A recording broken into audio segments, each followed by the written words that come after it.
अस्सलामुअलैकुम वरहमतुल्लाहि वबरकातुहू। दोस्तों, आज मैं आपके सामने अहम मौजू पर गुफ्तगू करना चाहता हूँ। आज का हमारा मौजू है सर्दियों के मौसम के अंदर बुखार की बहुत ज़्यादा वबा फैली हुई है, वबाई कैफियत है। ख़ास तौर पर बच्चों के अंदर ये गले का इन्फेक्शन, गले की ख़राबी, गले के अंदर ग्लैंड्स का हो जाना और बड़ों को बुखार की शिद्दत, बहुत ज़्यादा बुखार हो जाना वबाई कैफियत है। कहते हैं जी दवाई लेते हैं, दवाई कोई असर नहीं करती और बहुत सारे इलाज भी कर चुके हैं। आज मैं आपके सामने बुखार का इलाज और इसके बारे में चंद ज़रूरी हिदायत देने वाला हूँ। वीडियो शुरू करने से पहले अगर आप मेरे चैनल पर न्यू आए हैं तो बराह करम मेरे चैनल को हकीम तारिक ऑफिशियल को ज़रूर सब्सक्राइब कीजिएगा ताकि इस तरह की फ़ायदेमंद वीडियो आप तक बर वक्त पहुँच सकें। और कमेंट्स के अंदर अपनी कीमती राय का इजहार भी ज़रूर कीजिएगा। हम आपके कमेंट्स को इंशाअल्लाहुल अज़ीज़ पढ़ेंगे और उसका जवाब भी देंगे। दोस्तों, चलते हैं अपने मौजू की तरफ। दोस्तों, बुखार जो है इसकी बहुत सारी अलामात हैं। सबसे पहली बात तो ये है कि जब बुखार होता है जिस्म के अंदर कपकपाहट शुरू हो जाती है। बुखार होने की वजह और अलामत क्या है, बुखार होता क्यों है? दोस्तों, अल्लाह का निज़ाम है। अल्लाह ताला ने इंसान के जिस्म के अंदर इम्यूनिटी सिस्टम बनाया है। वो इम्यूनिटी सिस्टम जो है वो कमज़ोर हो जाता है। उसकी कमज़ोरी की वजह से, यानी कुव्वत मदाफ़त के कम होने की वजह से फिर बुखार हो जाता है। और याद रखिए, नबी सल्लल्लाहु ताला अलैहि वसल्लम ने इरशाद फरमाया कि बुखार को गाली न दो, बुखार को बुरा भला ना कहो, ये आपके लिए बेहतर है। और जो इस पर सब्र करता है अल्लाह उसको अजर अज़ीम अता फरमाते हैं। ये इम्यूनिटी सिस्टम जब कमज़ोर हुआ, बुखार हो गया,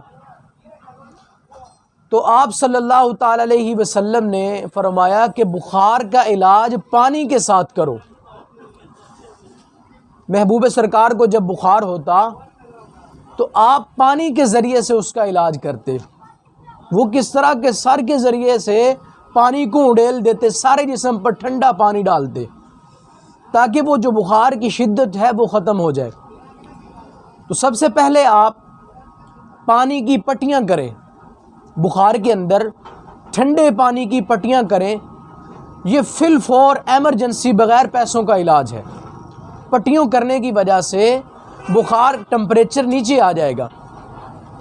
और अल्लाह ताला ने जैसे ही सर्दी का मौसम शुरू होता है, विटामिन सी इसको पूरा करने के लिए माल्टा, किन्नू, इसका भी साथ ही सीज़न शुरू हो जाता है। आमतौर पर कहते हैं जी बुखार है जी, आपको खट्टा माल्टा है, ये ठंडा माल्टा है, किन्नू है, ये ना खाएं। हालांकि ऐसी बात नहीं है। आप बुखार के अंदर माल्टा ज़्यादा से ज़्यादा इस्तेमाल करें और मौसमी खाएं। मौसमी ये तासीर के अंदर ठंडा है और इस विटामिन सी की मिक़दार बहुत ज़्यादा इसके अंदर पाई जाती है। जब आप किन्नू, माल्टे, मौसमी खाएंगे, मौसम का फल खाएंगे, इंशाअल्लाहुल अज़ीज़ ये बग़ैर पैसों का इलाज है, बग़ैर किसी डॉक्टर हकीम, बग़ैर दवाई का इलाज है। सस्ता इलाज है, कम पैसों का इलाज है। आप मौसमी का रस निकालें, मौसमी पिएं, माल्टे खाएं, किन्नू खाएं। और इसके साथ साथ जब बुखार होता है मैदे को डिफ़ॉल्ट कर देता है, मैदा ख़राब हो जाता है। जब मैदा ख़राब हुआ, कुछ खाने पीने को दिल नहीं चाहा, तो मैदे को रवीयन करने के लिए, मैदे को काम में लाने के लिए आप अमरूद का इस्तेमाल करें। जितना हो सके आप अमरूद इस्तेमाल करें। अमरूद एक ऐसा फल अल्लाह ने बनाया है जो मैदे के निज़ाम को बहुत अच्छा कर देता है। मैदा दुरुस्त हो जाएगा। जब मैदा अपने सिस्टम पे वापस आ गया तो बुखार ऑटोमेटिक आपका ठीक है, आपको बुखार की दवाई लेने की ज़रूरत नहीं पड़ेगी। और अगर छोटे बच्चों को बुखार हो गया, उतरने का नाम नहीं है, तो आप तबाशीर को कूटें, थोड़ी सी चुटकी एक तबाशीर की, उसको आप जो है चटवाएं थोड़े से शहद में डाल के, या फिर संदल सफ़ेद, ये अल्लाह ताला ने बहुत ही अच्छा ये दरख्त बनाया है, संदल का दरख्त। आप संदल लें, उसको कूटें और कूट के जो है थोड़ा थोड़ा चुटकी चुटकी वो खिलाएं, तो इंशाअल्लाहुल अज़ीज़ ये आपका बुखार, आपकी जान जल्द छोड़ देगा। और बुखार आने पर सब्र भी करें इंशाअल्लाहुल अज़ीज़। उम्मीद है कि आपको मेरी वीडियो ये पसंद आई हुई होगी। आज की वीडियो के लिए सिर्फ़ इतना ही काफ़ी। नेक्स्ट वीडियो के लिए इंशाअल्लाहुल अज़ीज़ फिर मिलेंगे। अल्लाह हाफ़िज़। अस्सलामु अलैकुम व रहमतुल्लाह।